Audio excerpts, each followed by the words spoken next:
Hello, and we are cooking up steaks. Now, you can cook a steak in a variety of ways and sauces. Depends on what part of the country in the United States you are. Crunchy fried steaks, put it on the grill. And the real thing about it is steaks, how it's cooked and how it's sliced really makes a big difference about what taste it is and what do you do with it. Now, I have some thin steaks, and they're the kind that you can soak with. They're really good with that. Now you can have more thicker ones, but it's harder and takes longer time. Usually you want to do it for 6 hours to a day. That means hours. So if you're watching this, you're like, I'm gonna make steak now. I'm like, yeah, you got a couple hours until it's completely done.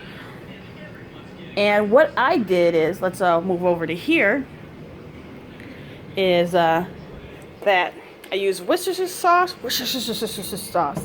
soy sauce, and your garden variety sugar, and steak sauce, because at the end of the day, steak sauce always helps with everything. And what you need after that, after you've soaked it. Now, see, as you can see right here, this is already soaked for the hours. I got up in the morning and did it.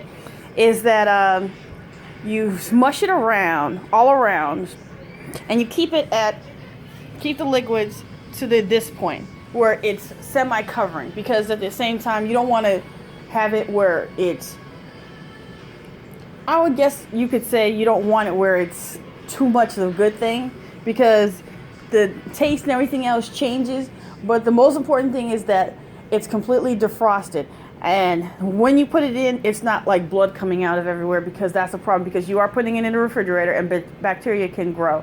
So completely defrosted. So overnight that. Get up in the morning, put the sugar, the steak sauce, the soy sauce, the Worcestershire sauce, put it in. Because you know what, what's the thing is that you can use the remainder of the sauce to kind of put it over the vegetables that you're going to use. Some of the vegetables you could use are onions, mushrooms, carrots. We're going to be having green peppers right here, onions, obviously, asparagus.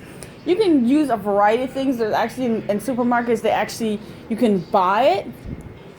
And if you don't really feel like buying all those ingredients, or you don't usually buy them at the same time, so you don't want to really waste the money, then I guess that makes sense. But in the overall, if you're making it for a family and you cook all the time, or at least once a week, and especially with the onions and stuff like that, costs like 60 cents to $1 for the asparagus. The carrots aren't expensive. The ingredients and mushrooms are not super expensive. I have them in a can today, because just to keep them fresh. So if they're not really that big of an issue, then I suggest that you just buy them and just cut them up, because the whole thing about it is steaks are super expensive. They're $3 to $4, even $5. And if you get, depending on the cut, it gets more and more expensive with each pound, because they go by the pound. There's family size stuff, but each place is a little different how they cut it. So the most important thing is you've soaked it for 6 hours. At that time, you've started cutting up. I started cutting up my stuff already. You are heating up your fryer. The one thing, because of soy sauce and Worcestershire sauce, it is going to have a little bit of things coming off. So if you can, maybe have the windows open, because there's going to be kind of a blowback. And also, the fact of the matter is, sometimes it's really good to actually cook in the oven because of that.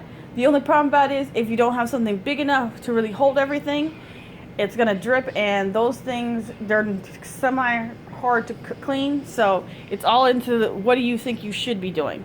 So it's a cold day today. We're not opening up the window, so we're going to just see what happens. So I have already started preheating it. I put some oil into it, as you can see, and we are going to start the process. Now, I didn't cut these because they're so thin. I didn't feel like I needed to. And the fact of the matter is, we're cooking them basically whole, because it's one a skillet kind of thing. And also, as like all meat, it kind of shrinks up. So we're good. So 1, 2, 3, you're dripping it out, and here we are. You're gonna kind of move it around. Watch out for the bubbles, as you can see. We're gonna get it to a point, flip it over. Get it to a point, flip it over. But one thing I also told you before, and let's move this around a little bit, is that we are cooking it up inside the juices. That's correct. Inside the juices. Because these juices are really good and really helpful. We're going to pour the rest of it on, but if you can put a good amount of it in there so it can start the process, that's great, because it's not like there's a super amount of it, because you really don't want to waste it, because one thing, it's such a good thing, and if you're cooking it correctly, wow, the smell is just amazing. Please don't overcook it, because if it overcooks, that smell is going away, and so is the taste. It's all about seasoning it correctly and making sure everything looks really great. So we're gonna get to a point where all the steaks are a little bit more done, or at least on the last one. We're gonna show the flipping over process, and we're gonna get to that point where we're really good. All right. So talk to you guys later. All right. Bye bye.